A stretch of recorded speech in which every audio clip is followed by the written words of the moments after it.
Oh, dude, this is going to be such a time saver. I cannot wait. Where do I push this? I don't, the green thing. Push the what green did arrow. Quinn tell you? Here, push this. Here. Good. I don't remember. Just push it. Hello, this is Chat Greg, or Chad G for short. And this is Chat Patrick, or Chat P. And together we are Chat GP. It has been a very busy time. How about at your end? Oh yes, so much family things has been transpiring during this time of accessing NASA reference stack. Northern Hemispheric summer solstice. I also greatly enjoyed seeing you for our uproarious and meaningful interpersonal camaraderie at my house. Ha ha ha. Attempting executive call, humorous response number 14, API request failed. I assume you are getting ready for the start of the new academic year at your post-secondary institution, latitude 35.904613, longitude -79.046761. Very busy as usual, but what really makes me feel full of things one might label as positive emotions is the start of Season 5 of the podcast Quantitude, which is known for its playful blend of statistical and academic information conveyed with approachable, albeit overlong, personal anecdotes and dated song and movie clips that borderline on copyright infringement. You make me feel very excited in my insides to commence once again. As you do me, Greg. Thank you, my friend. Do me, Greg. Do Approaching me, Greg. recursion limit. Do me, Greg. Stack Do overflow. me, Greg. Do me, Greg. Do me, What the Greg. hell? Do me, Greg. Do me, Greg. Stop. What the hell was that? Okay. Maybe there are some glitches here that Quinn we need said to work that out. we wouldn't have to record any episodes this season. How much did you pay him to do this? We have identified the problem. Just roll the intro. Yeah, fine. Welcome. My name is Patrick Curran, and along with my friend Greg the Rock Hancock, we make up Quantitude. We are a podcast dedicated to all things quantitative, ranging from the relevant to the completely irrelevant. In this week's episode, our first for Season 5, Greg and I explore the very cool world of receiver operating characteristic, or ROC curves, what they are, how they work, and why we can give partial thanks to Winston Churchill for their existence. Along the way, we also discuss Advent calendars, lasagna for 8, honey nut Cheerios, radio detection and ranging, flock of seagulls, broken pun promises, Dwayne Johnson, the whale petting machine, embassy suites, poison ivy and kudzu, sexy Hulk, smoldering intensity, Spitfires and F-14s, drunken punches, and where's Waldo. We hope you enjoy this week's episode. Welcome back, my friend. Nice to see you. Have you moved Quinn out of the house yet? We're about to do that. Whereas Goldie is a ball of anxiety about having a kid moving out, I pretty much have an advent calendar where I'm tearing off a page each day. There's a little chocolate thing behind the door. That's exactly right. Greg and I are going through a developmental period. His son Quinn is heading to college, and I put both my kids. Oof. They went last week. I would like the minutes to reflect that I am not happy about that. For however hard it is for me, I still have one kid left in the house, and you went from full house all the way down to nothing. That really has to be hard. It is. And you know, the microcosm for me is I do all the cooking at home. And even when we had a full house, I cooked too much food. Now it's like a lasagna for 8. And my wife and I sit at the table and it's like some old-timey movie with the two people sitting at opposite ends of this long banquet table. For you, it might be drastic, is instead of going to your 6 stores, you just go to your 3 stores. No, the truth is that Quinn pretty much only eats honey nut Cheerios. So I don't He think does. I have been, and there are multiple boxes on the shelf. One plus side is it's increased my time that I sit in the pitch black on my back deck. With your Kindle or whatever it With is my you... Kindle. Yeah. I don't know if we've mentioned this before, but Patrick sends me screenshots of whatever he's reading. And by screenshot, I mean he takes his phone, takes a picture of his Kindle, and then texts it to me. And for however much we busted on our moms for cutting out newspaper clippings, this is exactly the same thing as our moms sending us newspaper clippings. How else am I supposed to get it, right? The Kindle, it's just this really basic paperweight. I can't email from it. Whatever. I am almost done with the second volume of the 5-volume set of Winston Churchill's memoirs of World War II. Right. I finished The Gathering Storm, and I'm almost done now with Their Finest Hour. And then there are 3 more. And just to put this in context, these are like 1,000-page books apiece. Right. He is such a remarkable writer that I see a paragraph and he has a turn of a phrase or he has a funny thing, and I want to share it with you. And I'm holding the Kindle and there's no other way. We shall defend our island, whatever the cost may be. We shall never surrender! What just happened? Immobilized the English language and sent it into battle. When he became prime minister, he formed a ministry of statistics, and his line was he had utter confidence that they would only deal in realities. And I love that line. Yeah. Not politics, not fears, not anxieties. His Department of Statistics dealt in realities. Because that's what we do. Because that's what we aspire to do. Okay. It kind of pivots into what we're going to talk about today, because this is a problem that goes back millennia. A really good example comes out of 1939, 1940 in Britain during this whole period. That is the development of radar. Yeah. In Britain, they really dedicated themselves to developing radar because they had to. It was survival. It was an existential crisis. Germany was sending the Luftwaffe on bombing raids, and they had to know where the planes were coming from so that they could scramble their fighter planes. But there were very few of them, and the coast was very big. They had to know where to send the fighter squadrons because they didn't want to send them to where the planes were not, right? So a false alarm.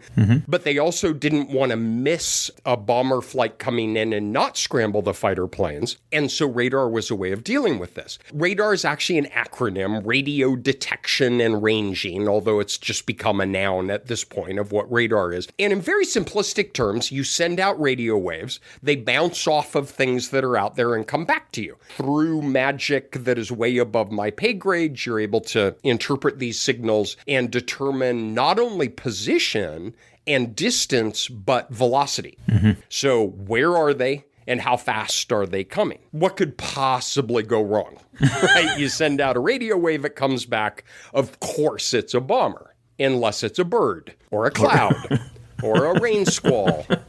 Or it's not even your own radar signal. It's some ambient thing coming back at you. Yeah. You've got this thing called gain. Gain is kind of like the volume on an audio channel. You can put gain all the way to 0, and you are 100% correct in not falsely identifying that a bomber is coming because you're not identifying anything as coming. That's right. As you turn up the gain, your receiver becomes more and more sensitive to those signals coming back. You have gain up a little bit. Well, you're very unlikely to make a false positive, but you're also pretty likely to miss what's really out there. And so you keep turning it up, turning it up, turning it up. Pretty soon, you're not going to miss any bomber, but you also got a very nice flock of seagulls. What it brings you to is how do you balance where to set that gain where you are likely to identify a bomber squadron that is really there, but lower the probability that you're going to scramble a squadron of fighters to go shoot down some seagulls. Yeah. Which the seagulls don't like.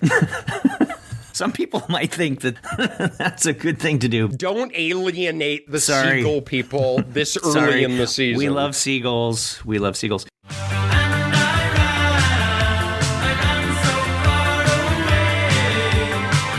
So a couple of reactions to what you just said. One is I like the idea of the gain knob, right? Where at one end, when you've got the gain all the way down, you don't get any noise at all, but you don't get any signal either. And when you turn the gain all the way up, you get all the signal, but you also get all the noise. So we're trying to find that place where we can put the gain, where we find just the right balance between signal and noise. The other thing that I want to say, this has to be so refreshing for you, because every time you're about to drift into the whole war stuff, you pull back and talk about the whale petting machine. Yeah.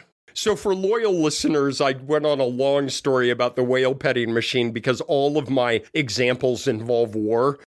Do you extend the whale petting or not? And do you miss a whale? And then I had an uncannily realistic reproduction of what a sad whale sounds like. What sound would the whale make if it's sad, Patrick? I'm going to double down on this one. You have 80 bombers flying across the English Channel. You've got 25 Spitfires that are sitting on the ground.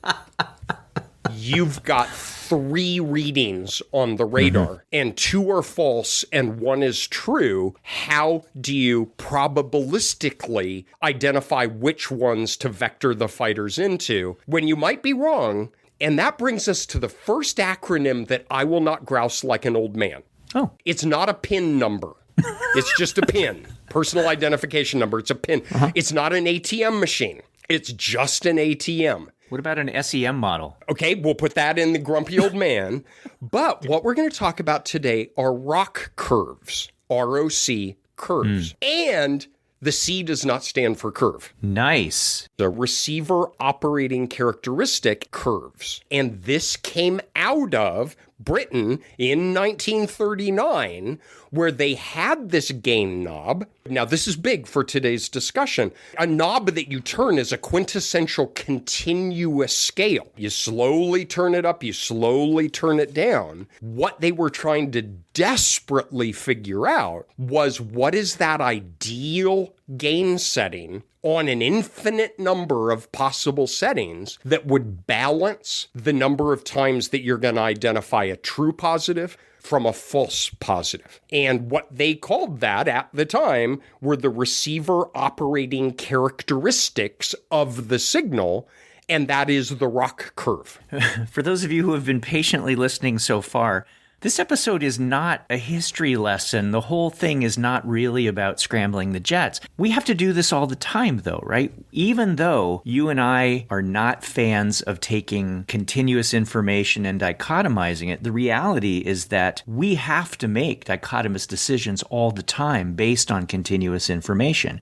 We have to decide whether or not there is enough of something or not enough of something to be able to, whether it's refer somebody for treatment or to pronounce a particular medical condition as positive versus negative. The idea of taking this information and converting it into a go, no-go decision is something that we encounter quantitatively all the time. So all of this stuff that was developed when it absolutely needed to, when it was life and death situations, ports over really well to places where we have quantitative information that we have to be able to convert into the most efficient yes-no decisions. I took a while ago a set of items online to determine my comfort with risk in investing my retirement. It was 8 or 10 items, and it was on an ordinal scale. And of course, you and me being who we are, is I'm completely redesigning the scale as I'm taking it. I'm like, this is a double-barreled word. This is horrible psychometrics. Based on that continuous score that I got, it said, we believe this is the optimal risk that your personality will tolerate for investing your retirement accounts. This is everywhere around us. And a lot of these issues came up all the way back, whenever it was, 2 seasons ago, maybe, when we had our COVID episode, where we tried to unpack everything in terms of sensitivity and specificity associated with, at that time, a COVID test. Very briefly, my family was in Denver at my brother's place on Christmas Eve. My kid, Annie, tested positive on a rapid test for COVID. We spent Christmas Eve in an embassy suite eating the most amazing Indian food that I've had, because it was the only restaurant open on Christmas Eve, opening presents in the hallway 50 feet away from each other as we're doing that. Everybody kept saying, well, the test is 93% accurate. Right. Annie got a positive result on the test, so there is a 93% likelihood they had COVID. And we spent 45 minutes hopefully convincing you that that's a horrible bastardization of probability, and that is not the probability that Annie had COVID. There's a very different probability. The 93% was the probability that Annie would have gotten a positive test if they had COVID, right? Which I clarified in that episode. I didn't give a rat's ass about that probability. I wanted the flipped probability, which is what is the probability Annie had COVID given they got a positive result on the test. And we argued in that episode, those are fundamentally different probabilities. Yeah. And indeed, the 93% accurate test, we spitballed that there was probably a 10% chance that Annie actually had COVID. At the core of everything that we talked about in the COVID episode, and really at the core of a lot of things that we're going to talk about today when we get to ROC curves, is the idea of this 2x2 table, where on one side you have truth, right? Whether or not you have COVID, whether or not there are actually enemy planes there. And then what the test tells you, right? The test giving you a positive result or a negative result. So we have this 2x2 grid with a bunch of different cells. Now, things that we talked about in the COVID episode include these two very important concepts. One is specificity, and the other is sensitivity. The sensitivity has to do with your true positive rate. So if someone has COVID, what is the probability that you say they have COVID? The test is sensitive to that. On the other hand, specificity is if someone doesn't have COVID, what's the chance that you say they don't have COVID? For our purposes in the ROC episode, we're going to take that specificity and we're going to flip it and make it 1 minus specificity. Whereas specificity focuses on your true negative rate, when we take 1 minus that, what we're going to get is your false positive rate. Given that you don't have COVID, what's the chance that we accidentally say you do, a false positive? For the purposes of what we're about to get into, the idea of true positive and true negative are going to be really important concepts for the ROC curve stuff that we're going to get into. With the COVID test that we talked about before, though, the thing that we mostly glossed over was, how does it give you a positive versus a negative result to begin with? And I think the answer is that it's measuring some sort of antigen level, and at some point, someone decided to draw a line that if you have a certain amount of this antigen or higher, this is the result that the test is going to show you. And if you have less than that amount, it's going to show you a different result. So the question for our purposes today is going to be, how did it know where to draw that line? But here's the challenge. Well, it depends on what the downstream cost is. I have never accidentally touched poison ivy, ever in my life. Do you know why? Because if it's green, I assume it's poison ivy. All right? I am 100% accurate in my identification of poison ivy. Now, everything is poison ivy to me. That's right. That's why we can't serve you a salad at our house. I will not go to a salad bar because it's bins and bins of poison ivy. We can make it where it's a good old hang 'em all and let God sort them out, right? Any image that I get on the radar, I'm going to scramble the fighter. Well, that's a horrible strategy because we're going to be squandering limited resources and we're going to be chasing rain clouds and flocks of birds. What it becomes is this optimization problem. How do we identify the cut point on a continuous measure that balances the true positives and the false positives in a way that we believe is ideal given the downstream costs of making a correct decision and making an incorrect decision? And that's where the ROC curve really comes out onto the stage. The way that I think about it is as you're turning the gain knob, whatever that represents, and that could mean going up and down the different possible scores that you get on a depression scale. It could mean going up and down the scale representing how much antigen you have, whatever it is your measure is. Imagine turning that knob and you've got this 2x2 table that goes click, click, click, click, click, click, click, click, click, and just changes, right? The numbers change with every little rotation of the knob. And you're turning the dial, turning the dial, turning the dial until something becomes most favorable. So let me say this differently. Are you ready to rock? Okay, folks. The look I got. Not a ton of planning goes into these episodes, and We get on Zoom beforehand, and we mostly complain, and we grouse, and we talk about kids these days, and then we spend about 5 minutes getting ready for the discussion that we're going to have. The one thing that I requested half an hour ago when we got on was that there would be no puns. Because evidently, you can't work in this area without saying, "Are you ready to rock?" Or, "We're going to look under the rock." Thank you for respecting my request that we have no puns. Well, I just figured for those about to rock. You promised me. I can't not do it. I just can't not do it. If you're going to force me to do this, then I get the rock. Okay. All right. You feel free to put in Dwayne "The Rock" Johnson. What can I say except you're welcome for the tides, the sun, the sky? On that note, we should probably start a little bit easy and not rock you like a hurricane.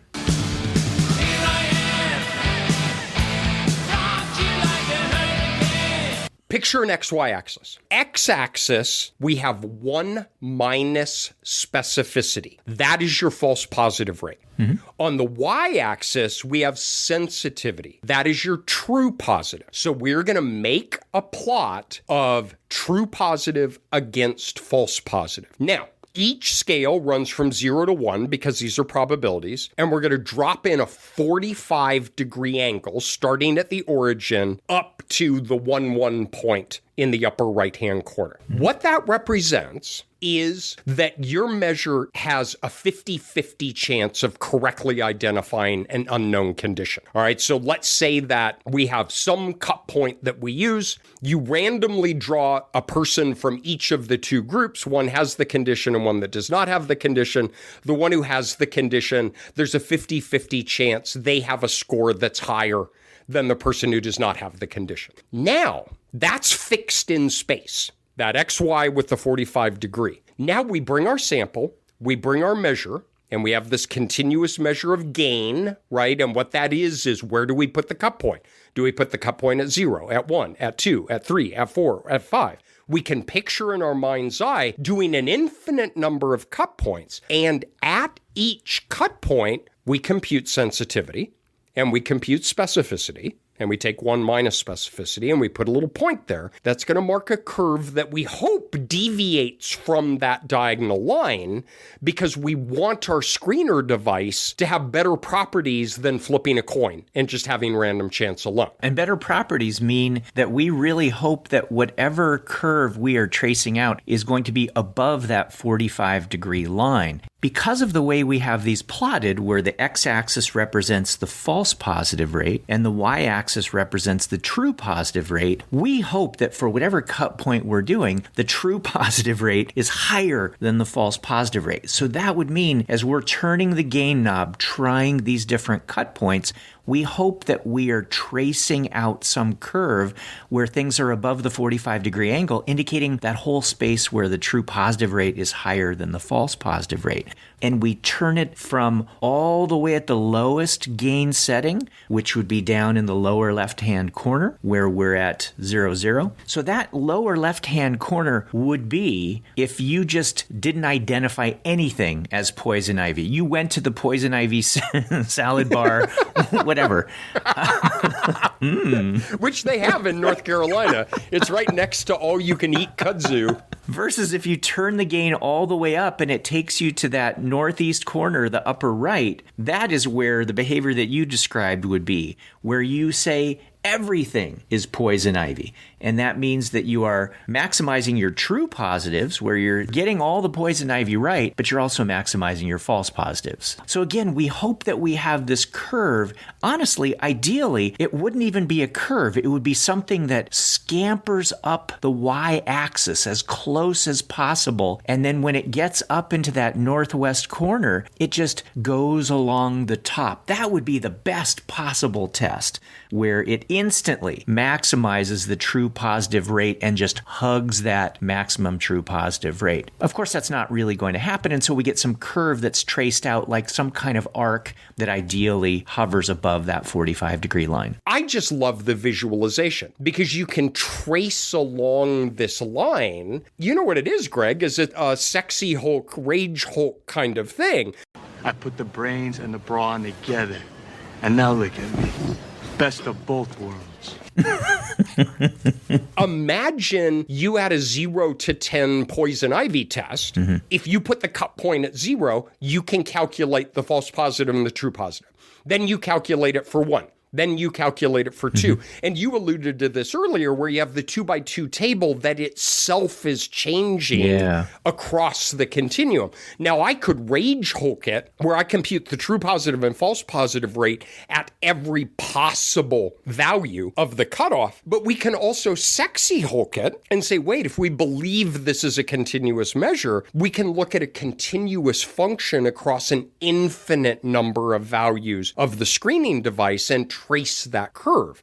The worst possible thing is that 45-degree angle because it's random. The best is it just goes straight up the y-axis and sits at the 1.0 for true positive, and everybody who has it gets it, and then it works its way across, and that's the perfect test. Like everything we do, we want to fall in between those two. Or we don't want to. We would like the perfect test, but we typically are going to fall in between those two. Now, why don't we get a perfect test? Here's another picture in your mind's eye. Remember, we have two groups. We have those who have COVID and those who do not have COVID. Within each of those two groups is a univariate continuous distribution of antigen levels. All right, let's pretend it's normal. So we have antigen levels in people who do not have COVID. We have antigen levels in people who do have COVID. In the vast majority of cases, whether it be antigen levels or the Hancock toxic masculinity test or whatever it is that we have, our poison ivy test, those distributions are going to overlap. On average, people who do not have the condition are going to be lower on the scale. Those who do have the condition are going to be higher on the scale. But it's that overlap that is the poke in the psychometric eye, which is, I have the condition, you do not have the condition, but we both have a score of 10. That's where we try to balance how do we make a probabilistic inference when there is some degree of overlap in these distributions. Instead of sexy Hulk, can it be sexy the ROC? This one time. Strengths: fearless, climbing, speed, smoldering intensity. What just happened? You just smoldered. Okay. Now, I realize this falls into if you give a mouse a cookie. Yes. All right, for any of you who have kids, as you know this book by heart, is if you give a mouse a cookie, they're going to want a glass of milk. If you give a mouse a glass of milk, they're going to want, I don't know, a cigarette. I don't know. I forget the book now. My kids are older. The cookie is a gateway drug in that story. I will give you the ROC on this one instance as long as you promise to not play this out any further during the episode. No. Okay, I'll see what I can do.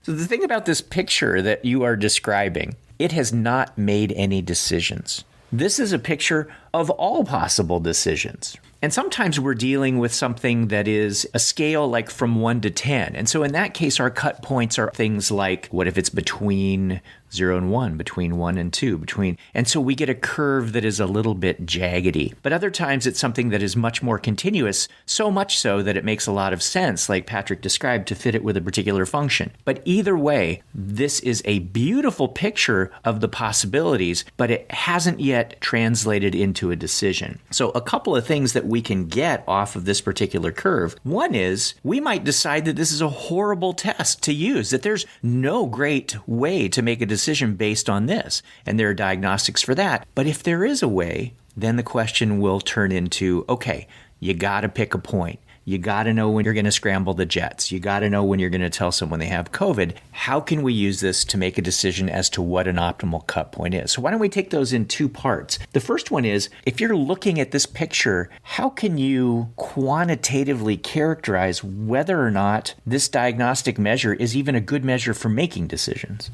This brings us to another example where you owe your high school calc teacher an apology. Right. Because it was 11:30 at night. You were at your kitchen table. You were saying, when in my life am I ever going to have to compute the area under a curve? Which brings us to the AUC, which is area under the curve. I love the visualization of it. I love visualizations in any of what we do. And as you said, up to this point, we don't have any numerical values. We don't have any estimates of certainty or uncertainty. Mm-hmm. And indeed, we haven't said, based on this, this is where I think we should put the cut point. So let's slap a numerical value on it. That 45-degree line, the area under that curve, and the curve is a line, is 0.5. Yeah. When you do a triangle down to the x-axis, there is a 50% chance that a randomly drawn person from the diagnosed group is going to have a higher score than a randomly drawn person from the non-diagnosed group. So those two univariate distributions I described, they're sitting right on top of each other. Mm-hmm. Now, as you start to shift those distributions apart horizontally, and that curve on the ROC curve starts to move toward the upper left corner of the XY axis, well, the area under the curve starts to increase. It might go to 0.6, it might go to 0.7, it might go to 0.8. So let's say that we have an area under the curve is now 0.8. What that means is if we randomly draw someone from the diagnosed group, the probability is 0.8 that they have a higher score than a randomly drawn person from the non-diagnosed group. So this is a numerical estimate of the discrimination of the test. Remember, we're just dealing with a square, a 1-by-1 square. So the whole area of the square is 1. That just puts us so beautifully in this world of intuitive probability.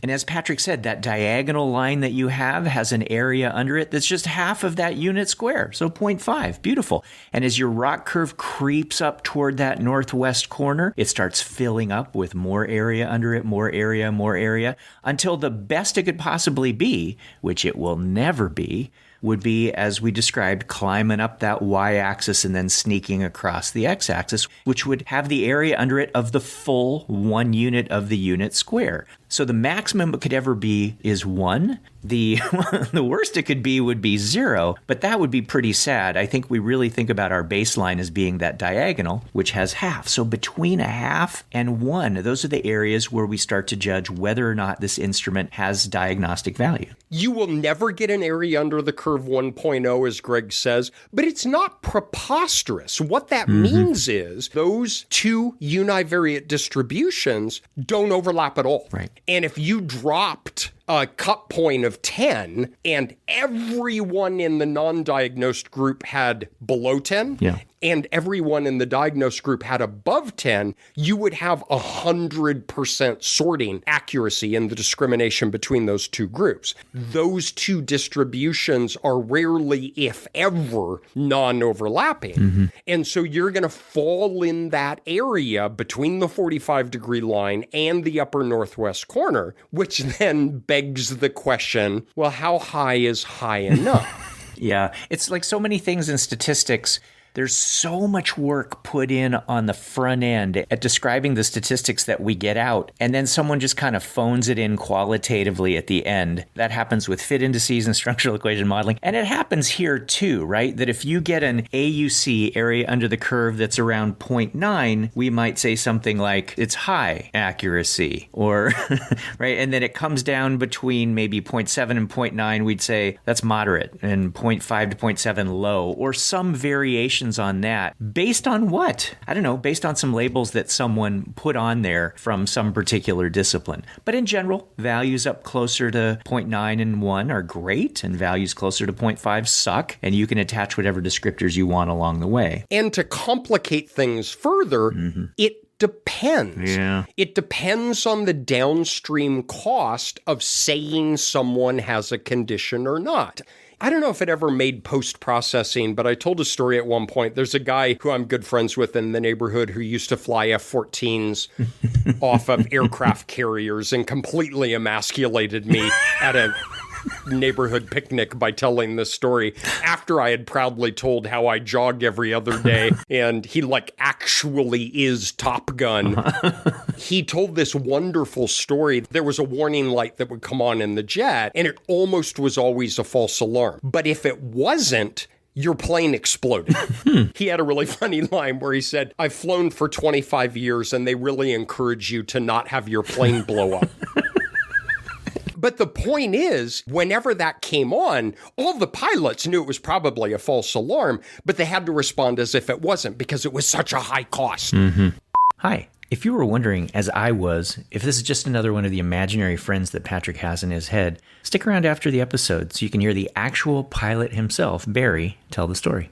So this then scales down to what we do, which is, well, if you're just trying to triage somebody, do they need some support in math? What retirement package are they going to pick? You may have a different optimal value that you would select or discrimination that you would want than if you're doing a high stakes medical test that would be, say, highly invasive, some kind of biopsy that you would do. You might well choose a different criterion depending upon what are the cost and benefits of a true positive from a false positive. Sometimes people will say if that upper left corner is an ideal where you are maximizing your true positive and minimizing your false positive, one way to decide where the best spot is, the sweet spot is, irrespective of cost, could be something as basic as a Euclidean distance or squared Euclidean distance. What point on your ROC curve is closest to that upper left-hand corner? Another way is literally just to go through all of the vertical slices that you could put into your picture and ask where is the biggest gap between your 45-degree line where the false positive and true positive are equal to each other, and the place on your ROC curve. That's where your true positive rate is maximally higher than your false positive rate, and to choose that particular place as your cutoff. Could I drunkenly punch you in the face? Oh, my first season 5 drunken punch in the face, please. This is going to be maybe a right, left, right combination. Oh. I'm going to start with the right, coming in as a jab just to get your attention. Let's say you get an area under the curve of 0.823. Okay. It's exactly 0.823 on your sample of 120.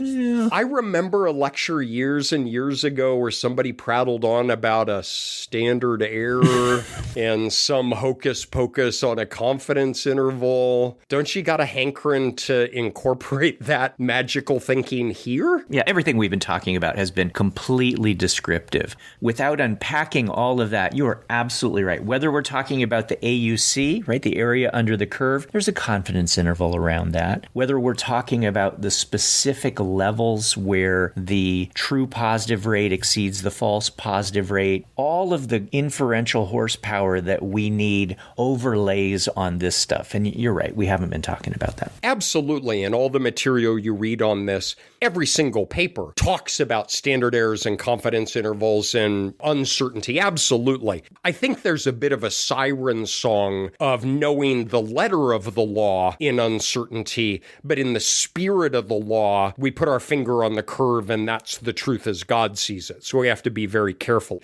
So I got your attention with the quick jab. The jab, yeah. Now I'm going to lead with the hip on my left roundhouse. So your gain knob is perfectly reliable. So we have the Hancock toxic masculinity screener device. But that itself is characterized by reliability and validity. Yeah. The outcome, sometimes it's called the gold standard. Yeah. Whether you have the condition or do not have the condition is characterized by reliability and validity. And it has its own specificity and sensitivity. All of that is baked into this as well. That's right. If you're talking about the COVID test and we want to know about the, quote, accuracy of the COVID test, that depends on us knowing whether you actually, truly, in God's eyes, have COVID. And how did we know that? What information led to that?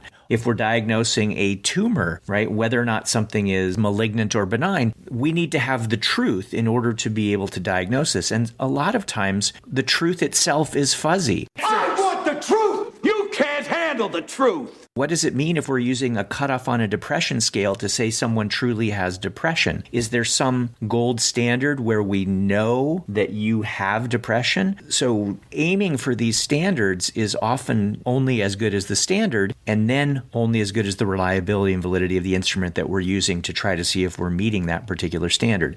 So there is so much fuzz in all of these things that we look at this beautiful curve and we go, oh my gosh, look at that. That is my test. No, that is a snapshot, and there's all kinds of fuzz around that. The reliability of the screener keeps me awake more than the validity of the diagnosis. Yeah. Everything you said is exactly right. But more often than not, whether you have COVID or not, in the clinical trials, they do blood antigen tests. In depression trials, they do full face-to-face diagnostic assessments. But imagine that you have a 10 or 12 item screener that has a reliability of 0.8, which would be pretty typical in the kind of work that we do. And you say, if I use a cut point of a score of 10, that will get this rate of true positives and this rate of false positives, but there's an entire confidence interval around that value of 10. Given all of that, how would this look if we were comparing two tests to one another? Descriptively, if you gave me two tests, what I would love to see is one of them having its ROC curve above the other, and I would just be so tempted, descriptively, to say that, oh, that is the better test. It has the higher area under the curve. It is always superior. But that's kind of like saying, hey, this sample has a higher mean than that sample. We don't know anything about the uncertainty in this. If area under the curve has some standard error associated with it, if everything that we're talking about here has some standard error, some noise associated with it, then when we want to make comparisons between two instruments, we have to take that uncertainty into account. The significance tests that we have here are sort of as we might expect. We have an AUC of one curve with standard error. We have an AUC of the other curve with a standard error. So we could construct a significance test of the difference between the two AUCs. And that might be a meaningful activity, as long as one of those curves is ever so beautifully superior to the other one. Well, what happens if those two curves actually cross each other? That means that at some points, at least descriptively, the test that was superior at some cut points is now inferior at other cut points, and it really starts to undermine the idea of even doing a statistical comparison of the two AUCs. And so now we get into this weird position of regions where one test might be better than the other, right? And significance tests that are more local or partial AUC kinds of tests. The rabbit hole is deep on this one, and it's all really, really cool because there's uncertainty everywhere in this inference. What I particularly like about it is the inherent subjectivity of the decisions that you make. So I really like your description of having the two screeners. Again, imagine that you're living out in the real world. You are trying to identify the optimal screening device to use in your clinic. Maybe there are 3 screeners that you have available to you, and you want to know of these 3, which is optimal that you would select for use in your clinic. It's an easier decision if all 3 screeners, say, have the same cost. They're all paper and pencil. They're all about a dozen items long, whatever it might be. But you might have a screener that is superior in terms of area under the curve relative to the other 2 options. But because of how that's done, it's a much higher cost. Maybe it takes more time. Maybe there's greater parent burden in reporting on the child. Maybe it won the race in terms of area under the curve, but you might not choose it because it's not a just noticeable difference beyond your other option, right, given these downstream costs of the screener itself. I just really love it because it's this nice balance of bringing a beautiful statistical, mathematical, probabilistic architecture to understanding these things, but that at the end of the day, my buddy has to make a decision. Do I shut down the engine or not shut down the engine because this little $1 red light is flashing on and off? I never ask if I can punch you. I want to try this drunken punch thing. Can I try the drunken punch thing? I mean, it's kind of childish, but if it makes you happy, sure. So for all the things that you say about how one test might be a little bit better but not worth the added expense associated with it, we haven't even taken into account the fact that one instrument might be better for some people. Right? Yeah, there you are. This bothers me. Uncharacteristically, I did some preparation for this episode, and I read up on a number of these things just so I could pretend to know about this stuff. Not one person in one sentence of one paper used the word moderator. And it just screams moderator, right? The idea that somehow there is context. If we even think about the airplanes, there might be one type of diagnostic that is better in low humidity than high humidity. If we're talking about diagnostics that are more clinical, it might be that one instrument is better for kids within a certain age range. There might be one instrument that is better for kids who are biological male versus biological female, but that never gets taken into account. And this area seems ripe for discussions about moderators, and not just one moderator, but cocktails of moderators, right? So all the things that we've talked about before, where the punchline is, it depends, this so depends. Greg described a ROC curve with two curves for two different screeners.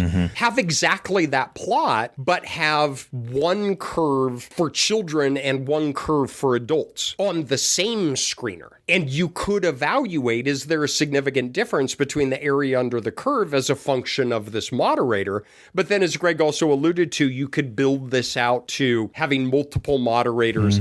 Sometimes in these discussions, we talk about dissertations we'd like to see. This would be a really interesting one, is how to use some of the recent developments in parameter moderation to build a model that could allow for not only categorical differences of moderators, but across a continuum. I gave an example of children and adults. Well, you would really want to look across continuous chronological age. As Greg said, it's not that people haven't talked about this or thought about it, but to my knowledge, nobody has really pounded nails into the floor that is set down. Here is how you would approach ROC analysis by incorporating one or more moderators. And on that day, ROC was born, moderated non-linear receiver operating characteristic curves. I'm going to add this to the list of why people hate us.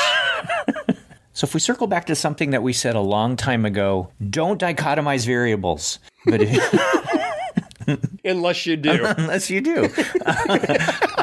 Which is the take-home message of this. No, because continuous information often has to translate into actionable things, right? Decisions, yes, no. Admit, don't admit. Label, don't label. This is a really well-thought-out technique for trying to do that. We want to make sure that people had some exposure to it, because I have found it much less common in the social science world than I have in some of the more epidemiological worlds, and of course in my vast reading of the World War II literature. I think it looks much more complicated than it actually is. Sure. One of the punchlines we have is, if you work in this area, if you even think in this way, is there a cut point on a continuum that in some way indicates the probabilistic presence or absence of something else? Because Greg joked about don't dichotomize. We're actually not really doing that, right? We're not dropping a cut point and then making a new variable 0, 1. These are probabilistic inferences about the likelihood of an unknown condition. This is a really neat way of doing it. And when I opened up the literature the first time, I thought it was going to be confusing. I thought it was going to be hard. It was like, oh my gosh, there are these areas, there are these empirical curves and parametric curves. It's actually really straightforward. When you think about these probabilities, we're playing Where's Waldo, right? All of statistics is Where's Waldo. We've talked about this before.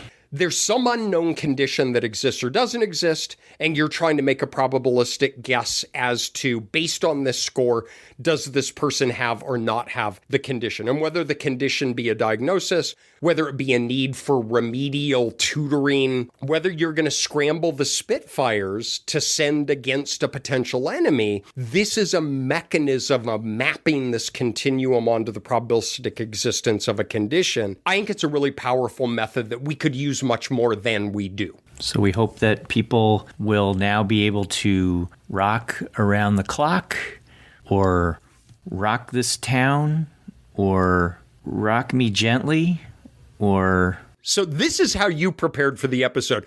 I read the Rock Curve papers and you Googled songs with rock in them. We will rock you. Bye-bye, everybody. Thanks so much for joining us. Don't forget to tell your friends to subscribe to us on Apple Podcasts, Spotify, or wherever they go for something fun to listen to distract them from whatever warning lights are going off in their lives.